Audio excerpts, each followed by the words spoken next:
দর্শক, ৩ দফা দাবিতে স্বরাষ্ট্র উপদেষ্টার সাথে ডাকসুর ভিপি সাদিক কায়েমের নেতৃত্বে ১৪ সদস্যের বৈঠকের পর ঠিক এই মুহূর্তে ডাকসুর ভিপি সাদিক কায়েম কথা বলছেন। আমরা সরাসরি তাঁর বক্তব্যে চলে যাচ্ছি। প্রজন্ম তৈরি হয়েছে, সেই প্রজন্ম আর কাউকে ভয় পায় না। এই প্রজন্ম সবসময় ইনসাফের পক্ষে অবস্থান নেবে। এই প্রজন্ম জুলাইকে পরিপূর্ণ বিপ্লবে রূপ না দেওয়ার আগ পর্যন্ত তারা রাজপথে অবস্থান নেবে।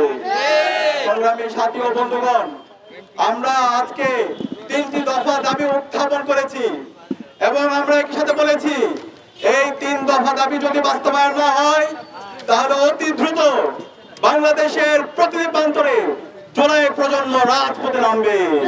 এবং একই সাথে এই দাবিগুলো যদি বাস্তবায়ন না হয়, স্বরাষ্ট্র উপদেষ্টা, আইন উপদেষ্টা এবং পররাষ্ট্র উপদেষ্টার পদত্যাগের দাবিতে গণ আন্দোলন শুরু হবে। আমাদের দাবিগুলো সাংবাদিক বন্ধুদের মাধ্যমে সারা দেশের মানুষের মাঝে আমরা পাঠ করছি।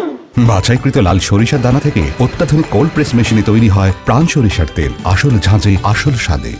আমাদের প্রথম দাবি, আমাদের ভাই জুলাইয়ের সহযোদ্ধা, আগ্রাসনের বিরুদ্ধে, আধিপত্যবাদের বিরুদ্ধে তিনি সবসময় প্রতিবাদ প্রতিরোধ জারি রেখেছেন, শরীফ ওসমান হাদির উপর গুলিবর্ষণের সঙ্গে জড়িত প্রত্যক্ষ হামলাকারী, পরিকল্পনাকারী, সহায়তাকারী সকল সন্ত্রাসীদেরকে দ্রুত সময়ের মধ্যে গ্রেফতার করতে হবে।